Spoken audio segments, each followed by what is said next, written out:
Boa tarde, o meu nome é Otávio Randa Cunha e eu vou falar um pouco sobre o processo adiabático e a determinação de gama.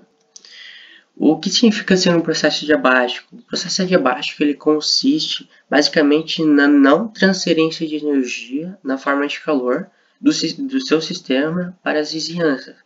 Com isso, a quantidade de calor é igual a zero, pois não há uma transferência de energia para o vizinho, né? Aqui esse gráfico aqui explica mais ou menos como funciona um processo diabático. Muita gente pensa que o processo diabático não tem variação na temperatura, porém o processo diabático só não tem essa variação na temperatura pela energia transferida, né? Não tem essa energia transferida, não. A variação da temperatura ele consiste por conta da variação de pressão e da variação de volume. Aqui mostra uma forma do processo diabático, que é um sistema que é isolado termicamente, para não ver essa transferência de energia, né, de forma de calor, um gás, um êmbolo e um peso, onde esse peso ele está fazendo uma compressão adiabática. A compressão adiabática ela consiste em um trabalho negativo, né, porque isso diminui o volume. Isso gera uma energia interna positiva, fazendo com que a temperatura aumente, assim como está escrito aqui embaixo. E a expansão adiabática é ao contrário. Eles geram um trabalho positivo, uma energia interna negativa, fazendo que a temperatura diminua. Outra forma de processo adiabático, que pode ser considerado um processo adiabático, é no spray aerosol.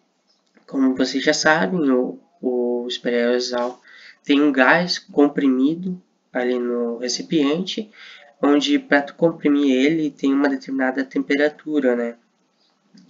E ao adicionar o botão ali, o gás se expande.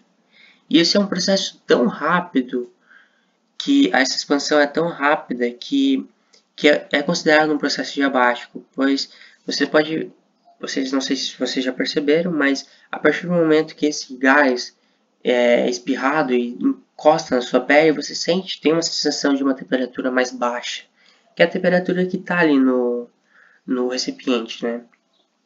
É que a gente viu aqui, ó, quando sofre uma expansão adiabática, a temperatura diminui. Quais são os objetivos desse processo? É determinar a razão do gama, né, de Cp sobre Cv, que é o calor específico da pressão e o calor específico do volume constante do ar. Também realizar e observar o processo termodinâmico adiabático. Com isso a gente vai ter o terceiro objetivo ali, que é obter a altura H. Com essa altura a gente vai determinar o gama a partir do experimento, né?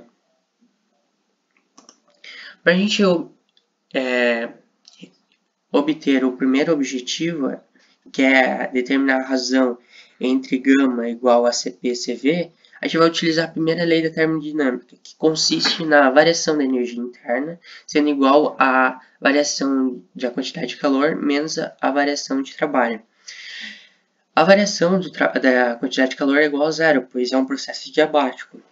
Então, ele vai ficar nessa configuração aqui, ó, vai ficar na variação de energia interna igual a menos a variação de trabalho. A variação de energia interna pode ser dada por NCV dt, e a variação de trabalho pode ser dada por P dividido por a pressão dividido pela variação de volume. Nisso, fazendo manipulação, chegamos nessa equação, que a gente vai guardar um pouquinho para posteriormente a gente vai utilizar. Utilizando a equação dos gases ideais e derivando ela em relação à temperatura, a gente vai chegar nessa equação aqui, ó. Posteriormente, a gente vai manipular um pouquinho e vai chegar nesse valor aqui, ó. E a gente sabe que R é igual a Cp menos Cv.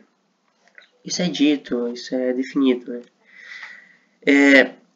Substituindo esse Cp menos Cv nessa equação aqui, a gente vai chegar nesse valor aqui, ó, equação.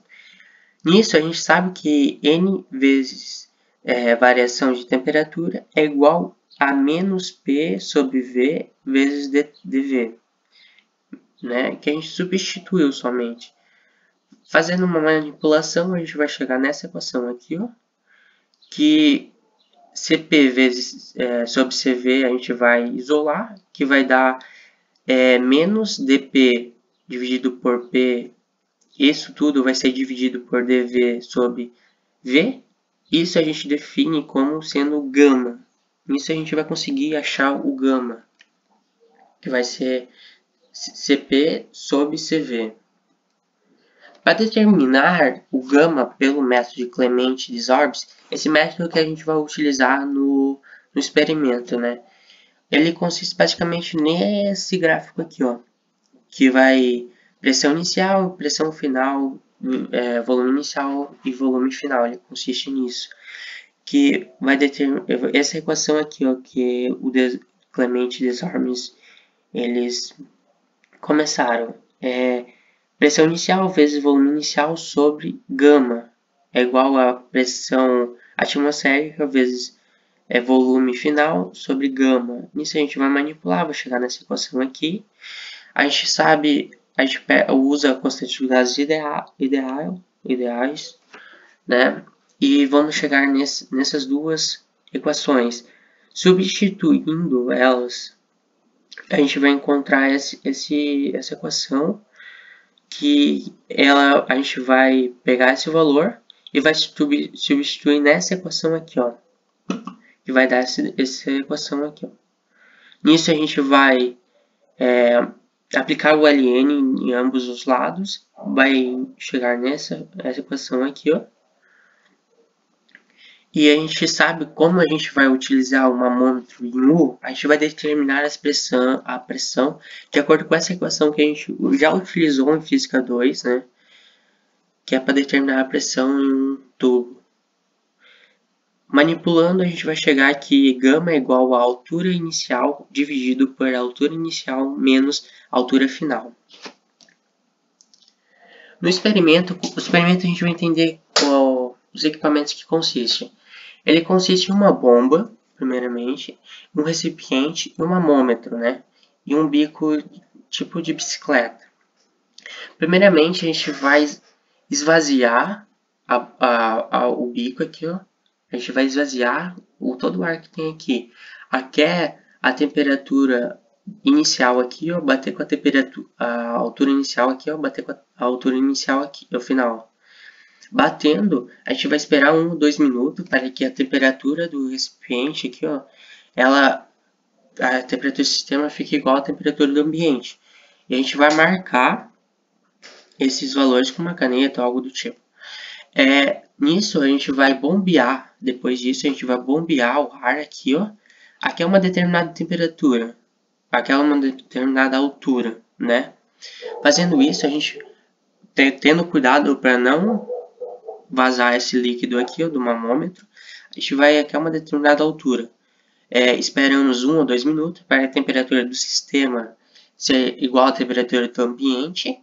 E a gente vai marcar essa diferença de altura, né, inicial e a final, né? Posteriormente, a gente vai liberar esse gás aqui, ó, liberando até a altura final bater aquela marcação que a gente fez anteriormente, né, no início. Quando os dois pontos do líquido aqui, ó, passarem da altura que a gente tinha marcado anteriormente, a gente vai fechar isso daqui, ó. Isso é um processo muito rápido, 1 ou 2 segundos, tem que treinar isso. Nisso a gente vai fechar, fechando e esperando 1 ou 2 minutos, 3 minutos, até a temperatura do sistema igualar a temperatura do ambiente. A gente vai marcar essa diferença de altura, né? É basicamente isso que consiste o experimento. Todo experimento a gente vai fazer 8 vezes, né? A gente vai determinar a altura inicial, a altura final. Daí vamos determinar também a altura inicial menos a altura final, para a gente preencher toda essa tabela aqui, ó. Nisso a gente vai conseguir achar o gama é o gama de cada experimento, baseado nessa equação aqui, ó. Achando o gama, a gente vai fazer a média do gama. A gente vai achar a média do gama, o desvio médio do gama, e nisso a gente vai achar o gama do sistema, né? O gama do experimento. Também a gente vai determinar o valor do erro percentual. Essas são as questões presentes no experimento, que é, como a gente já viu ali, determinar gama de cada experimento, de cada vez que a gente faz o experimento, é determinar o valor médico de gama e o desvio médio de gama, como a gente já falou, determinar claramente a equação que a gente utilizou, né? O erro percentual, e que a gente vai utilizar esse valor de gama aqui, ó, como referência, pois é um gás diatômico, né? E a gente vai responder essas duas perguntas aqui, ó. O gás pode ser considerado um gás ideal diatômico? Fundamentando a sua resposta, e também a gente vai responder essa outra pergunta aqui, ó. Com base no conceito térmico-dinâmico, explique os processos que envolvem esse experimento. Todas essas perguntas podem ser respondidas a partir desse trabalho que foi apresentado e também dos conhecimentos já adquiridos na disciplina.